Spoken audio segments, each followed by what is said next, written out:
बहुत प्राचीन समय की बात है। पृथ्वी पर जब धर्म और अधर्म के बीच संतुलन बिगड़ने लगा था, तब मनुष्य अपने कर्मों के परिणामों से बेपरवाह हो गया था।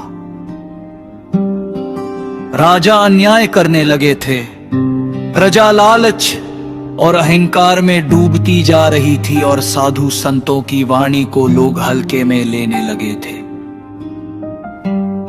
देवताओं की सभा में स्थिति को देखकर चिंता फैल गई। सभी देवता सोच में पड़ गए कि संसार को फिर से सही मार्ग पर कैसे लाया जाए।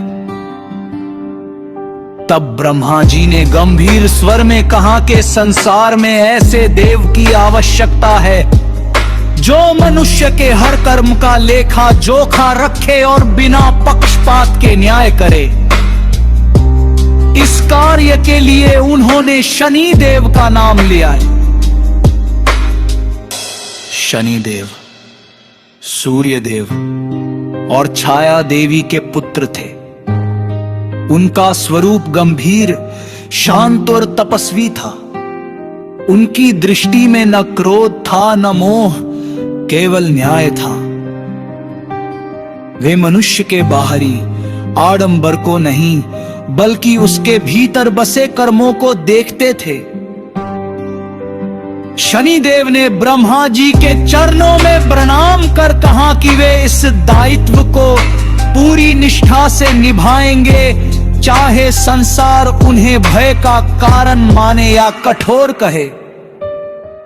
उसी समय पृथ्वी पर उज्जैनी नगरी में विक्रमसेन नाम का एक शक्तिशाली राजा राज्य करता था। उसके पास अथाह धन, विशाल सेना और प्रजा पर पूर्ण अधिकार था। आरंभ में वह न्यायप्रिय था, लेकिन धीरे धीरे उसके भीतर अहंकार घर करने लगा। वह साधुओं का अपमान करने लगा, निर्धनों पर अत्याचार करने लगा और अपने आप को ईश्वर से भी बड़ा समझने लगा। एक दिन एक वृद्ध साधु उसके दरबार में आया और बोला कि राजन, घमंड मनुष्य को पतन की ओर ले जाता है, अपने कर्म सुधार लो। राजा ने हंसते हुए कहा कि वह स्वयं कानून है और उसे कोई दंड नहीं दे सकता। ये बात शनिदेव तक पहुंची। उन्होंने निश्चय किया कि राजा को उसके कर्मों का फल स्वयं दिखाया जाएगा। एक शनिवार को राजा अचानक गंभीर रोग से पीड़ित हो गया। वैद्य और तांत्रिक सभी असफल रहे।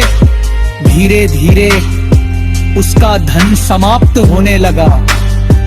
मंत्री उसका साथ छोड़ने लगे, मित्र दूर हो गए। अंततः वो दर दर भटकने वाला एक भिखारी बन गया।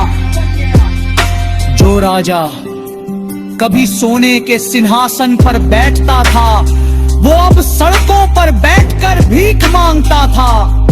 भूख, प्यास और अपमान ने उसके अहंकार को चूर चूर कर दिया। वो रातों को रोता और अपने पुराने कर्मों को याद करता। एक दिन वो एक छोटे से आश्रम के पास पहुंचा। आश्रम के साधु ने उसकी दुर्दशा देखकर उसे शरण दी और कहा कि ये सब उसके कर्मों का फल है, लेकिन यदि वह सच्चे मन से पश्चाताप करे और सेवा का मार्ग अपनाए तो उसका उद्धार संभव है। राजा ने आश्रम में रहकर सेवा शुरू कर दी। वो लकड़ी काटता, पानी भरता, आश्रम की सफाई करता और भूखों को भोजन कराता। 7 वर्षों तक उसने बिना किसी शिकायत के सेवा की। धीरे धीरे उसके भीतर करुणा, विनम्रता और भक्ति का जन्म हुआ। एक शनिवार की रात जब है ध्यान में बैठा था, तभी उसके सामने एक तेजस्वी प्रकाश प्रकट हुआ। उस प्रकाश से शनिदेव प्रकट हुए।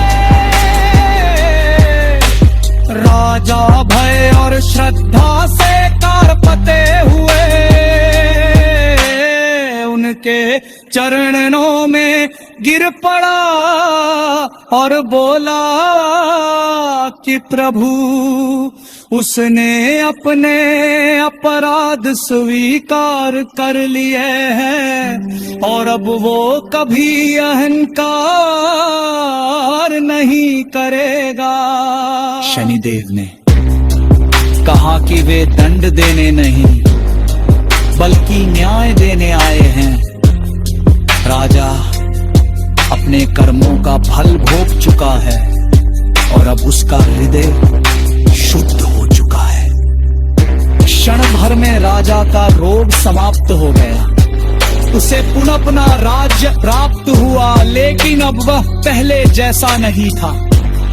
उसने प्रजा से क्षमा मांगी और घोषणा की कि अब उसके राज्य में कोई भी भूखा नहीं सोएगा, किसी पर अन्याय नहीं होगा और हर शनिवार को वह गरीबों को भोजन कराएगा तथा शनिदेव का स्मरण करेगा। राज्य में फिर से सुख शांति लौट आई,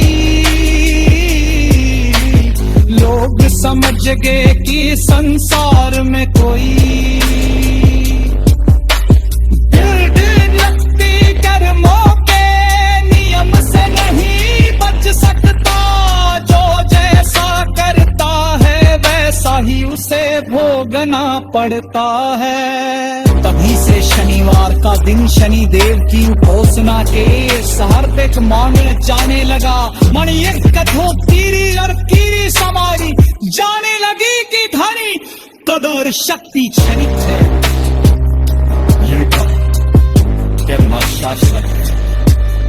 जो सब पे से मार संयम के मार्ग पर चलता